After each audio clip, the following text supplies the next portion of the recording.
और कैसे पता चलेगा कि कोई औरत प्रेग्नेंट है? तो प्रेगनेंसी में क्या हो रहा है, देखिए ये जो गर्भकोश है, इसकी जो ये लाइनिंग है जिसमें बच्चा जाके वो जो अंडा है, जो फर्टिलाइज अंडा है, वो इसमें जाके बैठेगा।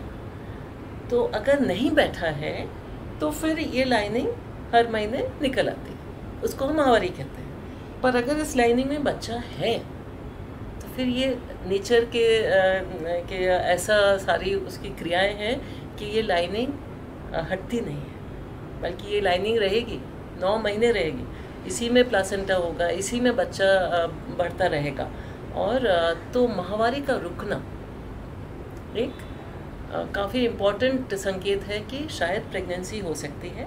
हाँ, महिलाओं में, लड़कियों में प्रेगनेंसी नहीं भी हुई है तब भी और कई कारणों से माहवारी रुक सकती है। तो माहवारी का रुकना मतलब मैं प्रेग्नेंट हूँ, नहीं, ऐसा नहीं।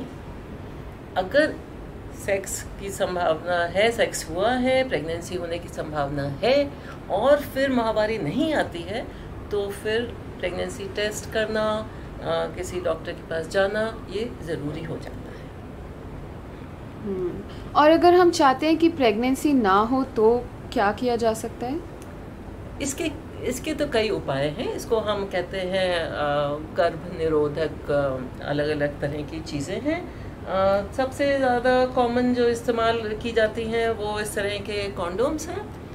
ये है जो पुरुष इस्तेमाल करते हैं। ये एक इस तरह से आता है कॉन्डोम, इसको निकाल लिया जाता है और इसको इस तरह से लिंग पे इसे चढ़ाया जाता है।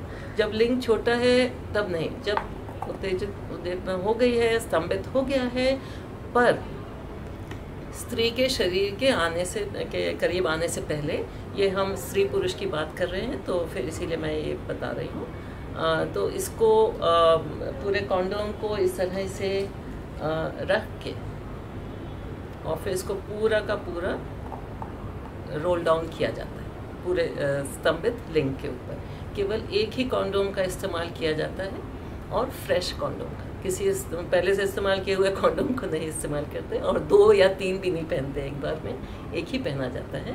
और वो तो लैंगिक क्रिया शुरू करने से पहले, मतलब पेनिट्रेशन से पहले ही, स्त्री के जननांगों के करीब आने से पहले ही इसे पहन लिया जाए तो अर्ली ऑन कहते हैं, अर्ली ऑन। और फिर सेक्स की क्रिया होने के बाद और सीमेन निकल आया है, वीर्य निकल आया है, उसके बाद इसको उतार देना ज़रूरी होता है जल्दी। So early on early of.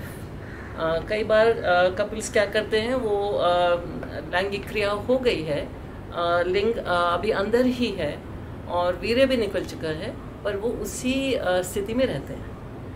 पर उसमें क्या होता है कि जो ये जो पीनिस है ये छोटा होने लगता है और वो तो जो वीर्य है वो इधर से लीक करके योनि में घुस सकता है। इसीलिए कॉन्डोम के लिए हम कहते हैं early on and early of. और ये कॉन्डोम केवल स्त्रियों केवल पुरुषों के लिए है ऐसा नहीं है, स्त्रियों के लिए भी कॉन्डोम्स हैं। और पर ये ज़रा ज़्यादा इनका एक्सपेंसिव होता है और इन्हें भी इस्तेमाल किया जा सकता है। इन्हें इस तरह से योनि के अंदर घुसाया जाता है, यहाँ से होके ये अंदर को घुस जाते हैं और फिर जो सेक्स की क्रिया है वो इस जगह होती है। और फिर इसे सेक्स के बाद इसे निकाल के इसे डिस्पोज किया जाता है ठीक तरह से। तो ये तो हुआ कॉन्डोम्स। और इससे जो है जो STIs कहते हैं, सेक्सुअली ट्रांसमिटेड इन्फेक्शंस, ये भी होने की संभावना कम हो जाती है इनके प्रयोग से। और भी तरीके हैं जैसे कि इन्हें हम ओरल कॉन्ट्रासेप्टिव्स कहते हैं। इन्हें रोज़ ये केवल स्त्रियों के इस्तेमाल के लिए है। वो इसे एक महीने में 21 दिन ऐसे खाएंगी, इससे कि अंडे में से अंडा की उत्पत्ति नहीं होगी, अंडे कोश में अंडा उत्पत्ति नहीं होती है। और पर इन्हें रेगुलरली खाना होता है, ये नहीं कि एक महीना इस्तेमाल किया दूसरा महीना नहीं।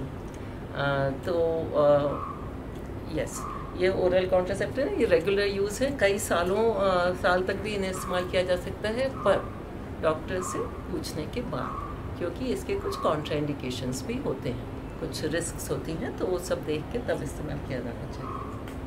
और एक और चीज़ है जिसे हम कॉपर टी कहते हैं, और ये महिलाएं जिनके बच्चे हैं और वो और थोड़ा गैप चाहती हैं या फिर आगे बच्चा नहीं चाहती हैं, तो ये भी इस्तेमाल किया जा सकता है। ये भी स्त्रियों के इस्तेमाल के लिए है। इसे अंदर घुसाया जाता है, ये ओपीडी में हो सकता है, और ये ऐसे अंदर जाके ये जो कॉपर टी है ये गर्भकोश के अंदर बैठा रहता है और ये सारी चीज़ें बाहर आ जाती हैं और इसे फिर काट दिया जाता है। तो थोड़ा सा ये जो थ्रेड है ये योनि में रहता है और ये कॉपर टी जो है ये गर्भकोश के अंदर बैठा रहता है। तो इसकी वजह से फिर प्रेगनेंसी होने के चांसेस बहुत कम हो जाते हैं, क्योंकि इसमें से जो भी कुछ केमिकल्स निकलते हैं उससे वो इम्प्लांटेशन, फर्टिलाइज एग भी आना, फर्टिलाइजेशन का ही होना, ये सारी चीज़ें इस पर असर पड़ता है। तो ये एक बार लगा लिया तो फिर 3 साल 5 साल और कई बार तो 10 साल तक भी लगा रह सकते हैं। और भी कई तरीके हैं। एक चीज़ जो बहुत कॉमन मैंने देखी है वो है कि लोग बाग इमरजेंसी पिल को इस्तेमाल करते हैं कॉन्ट्रासेप्शन के जैसे। ये गलत बात है। ये इमरजेंसी पिल है, मतलब कि अगर आपने आप कॉन्ट्रासेप्शन यूज़ कर रहे थे, शायद ये कॉन्डोम यूज़ कर रहे थे, वो फट गया, तो उस ऐसी स्थितियों में सेक्सुअल असॉल्ट के केसेस में हम ये देते हैं, जिससे कि इसको सेक्स होने के, अनप्रोटेक्टेड सेक्स होने के तुरंत बाद ही 70 घंटों के अंदर ही ले लेना बेहतर होता है। जितनी जल्दी लिया जाए उतना बेहतर होता है, पर यह ज़रूरी नहीं है कि इसकी वजह से गर्भ रुक ही जाएगा। कई बार नहीं भी रुकता है, इसका 60-70% इसका सक्सेस रेट होता है, पर इसके बाद माहवारी भी ज़रा देर हो सकती है, क्योंकि इसमें बहुत ज़्यादा ईस्ट्रोजन जैसे पदार्थ हैं, जो हार्मोन्स हैं, जिसकी वजह से प्रेगनेंसी को ये रोक देता है कई बार, और कई बार नहीं भी। तो माहवारी का आना ज़रूरी है इसके इस्तेमाल के बाद, और इसे बार बार इस्तेमाल नहीं करना चाहिए, क्योंकि उसकी ऐसी टेस्टिंग भी नहीं हुई।